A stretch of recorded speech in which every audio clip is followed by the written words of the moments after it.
Hello, welcome to SENDIAS Leicester. This is a training package about annual reviews for parents and carers that have children with special educational needs or young people. It's really helpful to listen to some of the details through each slide by voice, and you'll find the voice icon at the bottom right of each slide. If you click this, it should just play. You can do this workshop at your own leisure, so feel free to dot in and out if you need to, and I hope you find this useful.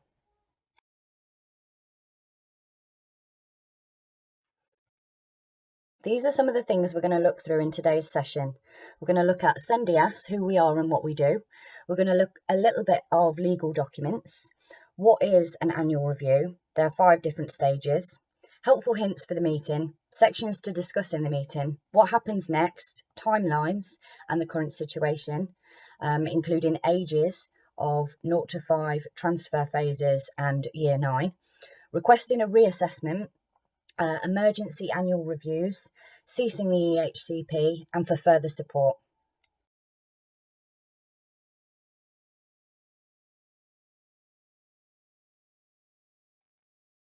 SENDIAS, who we are and what we do.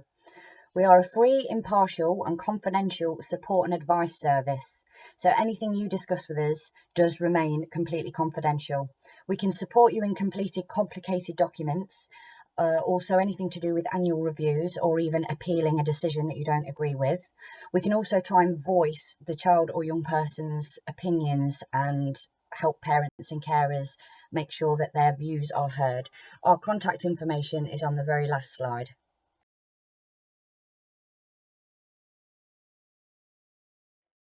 Just a reminder, the Education, Health and Care Plan is a legal document. It describes the young person's special educational needs, healthcare needs and social care needs. It also explains the extra help that will be given to meet those needs.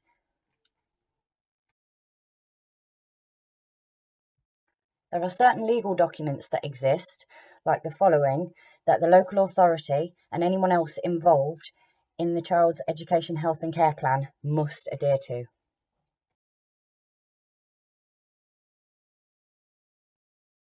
It's really important to remember that the annual review is a process. It's not just about the meeting. So the whole process looks at the provision that is specified in the plan, and you decide whether it's suitable or whether it needs to change. The first review of the plan needs to be held within 12 months of it being finalised, and then 12 months each time.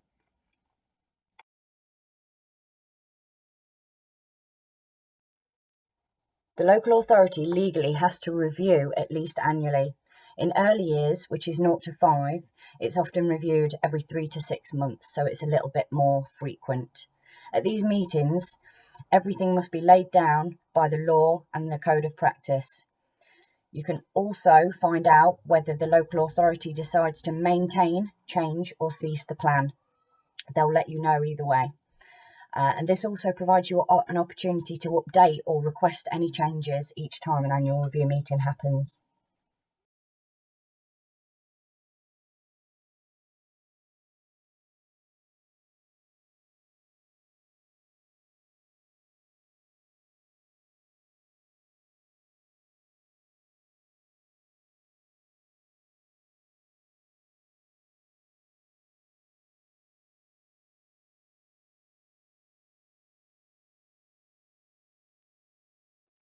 It's really important to try to prepare for the annual review meeting as best you can.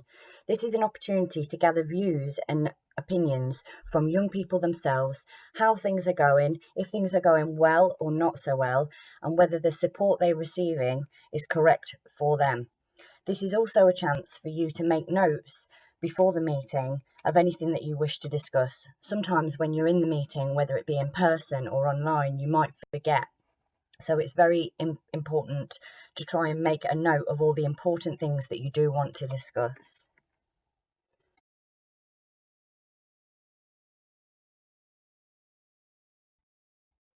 There are 5 different stages of the annual review process. The first stage is the local authority will gather views and wishes from the children, young people, parents and carers and all professionals involved. Step 2, the invitations are all sent out to everybody who could attend the meeting. This includes the local authority, the school, the head teacher, the young person, and any other professionals.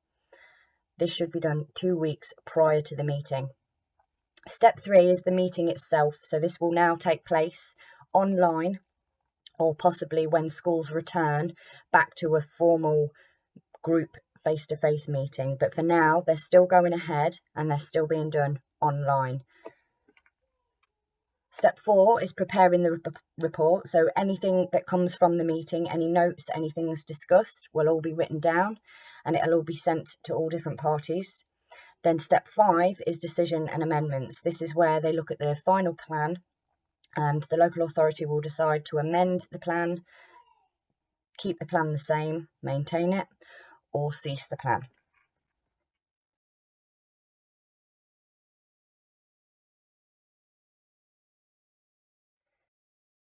Here we look at the steps in a little bit more detail. So step 1 is where usually the head teacher will write to all the professionals involved, including the child or young person themselves, to gather their views, wishes and feelings before the meeting takes place. This is where you could include your view as a parent and state how you feel about the current arrangements, and also gives you an opportunity to discuss any changes that you might want to discuss in the actual meeting itself. This should all be done prior to the meeting. If you do find it difficult to get views directly from your child or young person, Sendias does have an interactive activity that may help with this process. It's a review of picture cards so that the child or young person doesn't necessarily have to attend the online meeting, but you can gather their views before.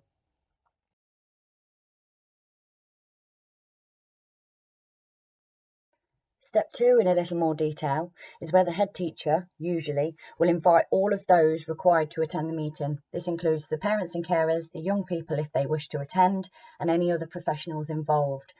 For example, the local authority or anyone else within the school, or any professionals from health, social care, or even future schools if it's a transition phase.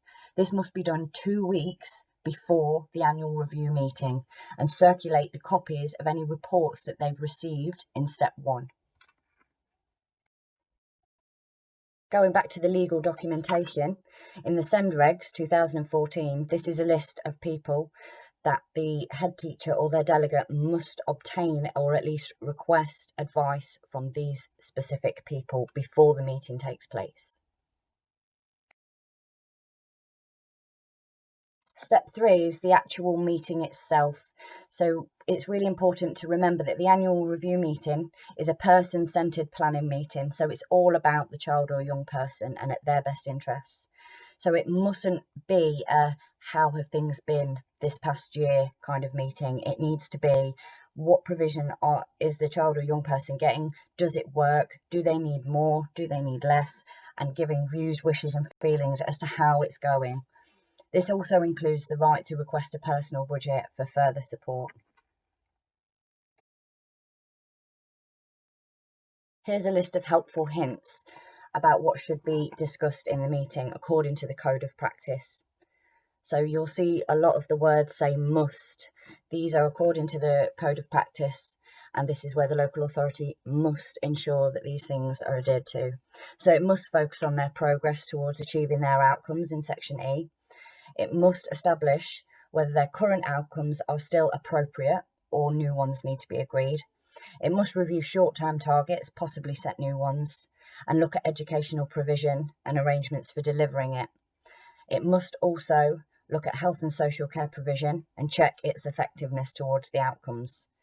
Also have a look if anything's changed, and it must check if the parent or young person would like to request a personal budget.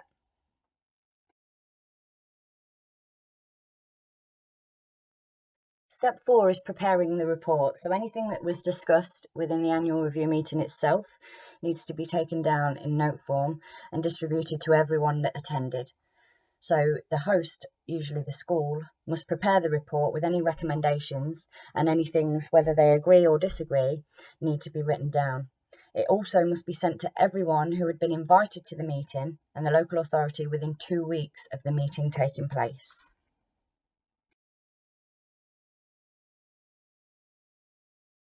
In step 5, This is where the decisions and amendments are made.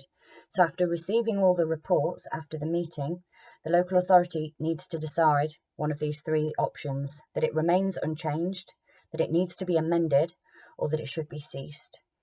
They will inform you of this decision within 4 weeks of the annual review meeting. Then you will receive a draft plan, and then you can go forward from there.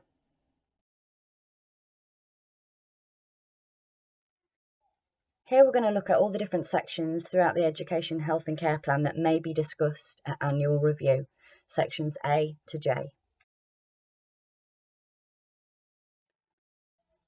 Section A is quite important. Although it's not a legal part of the document, you need to check that the views and aspirations of the child or young person is still relevant.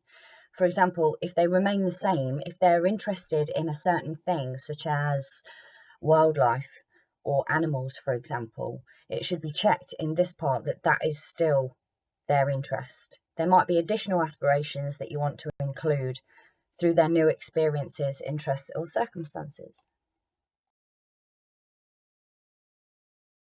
Section B is the educational needs of the child or young person. So you need to check whether their needs have changed or if they remain the same. This can be updated through any communication disorders, learning difficulties, or anything that's now been identified or possibly diagnosed throughout the year. You need to check that it's a true and accurate description of the child or young person's needs.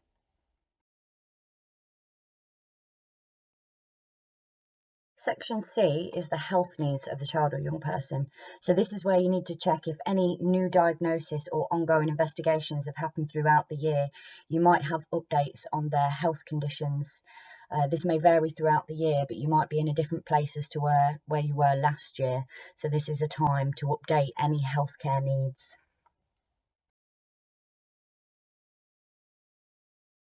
Section D is the child's social care needs. So there might have been a change in circumstances within the home. You could have had an assessment of social care needs completed. You can also request a new social care needs assessment at this time for an updated version. Section E is looking at the outcomes for the child or young person. So it's really important to look at these because it's what they're essentially working towards. Usually they're expected to last over a 2 to 3 year period and still be achievable. However, they still need to be checked whether they're relevant and new targets set. We always advise parents to watch out for the SMART stance, looking at specific, measurable, achievable, realistic, and time-bound. So these outcomes should be really specific to your child or young person. How will they achieve it? When will they achieve it? Is it realistic, time-bound, and measurable? These are some things that you can check as you go through.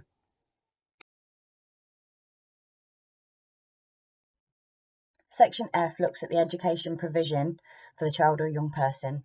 So this is attached to Section B. So any educational needs that have been identified for the child, in Section F, the educational provision should be specific. So sometimes here you can look at things if they have been effective or if there needs to be an alternative approach for the need that's described in Section B. Section G is the healthcare provision. So anything identified in Section C as a need, healthcare need, needs to be put in here as a provision. So things like investigations that are still ongoing or any outcomes from what has happened in previous diagnosis. Section H is split into two parts, H1 and H2, which is the social care provision. This matches up with Section D of the social care needs for the child or young person. Anything identified from the social care assessment will be put into Section H1 or H2, depending on their age and also what the outcomes were of that assessment.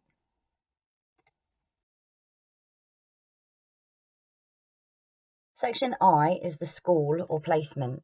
So you can check the suitability of the school or placement. This is where you could possibly request a different school type due to their needs in Section B and the provision in Section F. So if you are currently at a mainstream school, but you think a special school should be identified for your young person, this is where you need to request it and possibly look at the different types of schools that are available. Personal budget. This is where the personal budget should be reviewed if it's already in place, or give you an opportunity to request one if you wish. It is noted the amount of money needed to cover the cost of special educational provision specified in the plan. For example, if there's a provision that's not available to the young person within the school, the local authority might decide and dedicate money to fund this elsewhere. The details of the personal budget and how it will best support the outcomes need to be described in this section. This can be paid in a number of ways: by direct payment to yourselves, notional funds, or a third party where somebody else holds the money for you. So that's the end of the sections for review. What happens next? Well, the local authority decides to either keep the plan the same, to cease the plan, or to amend the plan. If the local authority decides to leave it the same or cease it, they must inform the parents and carers and the young person of their following rights: the right to appeal to the tribunal if you don't agree with any decision, and the time limits for this to take place. They need to consider mediation, and also their right to receive information, advice and support, which is us at CENDIAS.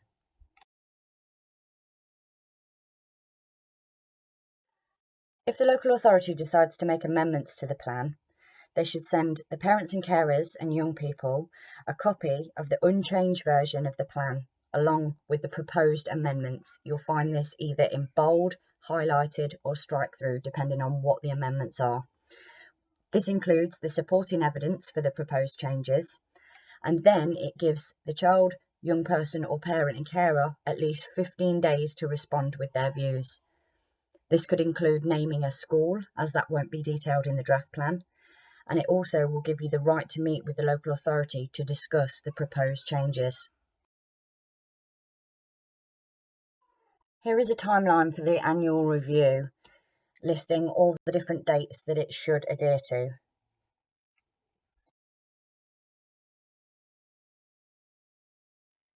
There are some specific situations you need to be aware of for annual review, including phase transfers and moving from post-16 provision. Also, children who are in Year 9, preparing for adulthood and going between post-16 institutions. Here is some information about reviews for children aged 0 to 5. Here is some of the legal wording where the local authority must adhere to these dates. So phase transfers can be from primary to middle school, primary to second school, and secondary to post-16. You'll see that in Regulation 18.1, the child or young person is within 12 months of a transfer between phases of education. The local authority must review and amend where necessary the child's education, health and care plan before either A, the 31st of March in the calendar year, if the child or young person is going from secondary school to a post-16. Every other time, it's by the 15th of February in the calendar year, ready in time for the new school year. For Year 9 and onwards, all reviews must include a focus on preparing for adulthood as well. This also could be looking at employment, independent living, and participation in society. Sometimes invitations are also sent to the representatives of the post-16 institution, school or college.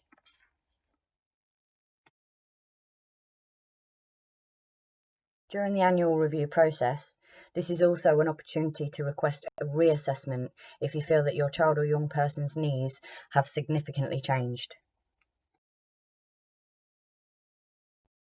If the child or young person's needs have significantly changed and it's not around the time of annual review, you can always request to the local authority and the school an interim review or an emergency review. Here are some of the possible reasons why the local authority may decide to cease an education, health and care plan. If you need further support for anything to do with annual reviews or any other issues surrounding an education, health and care plan, you can contact us at Sendias on the contact details below. We're also on Facebook and Twitter if you wish to send us a message in this way. We can also look at other training opportunities in the future.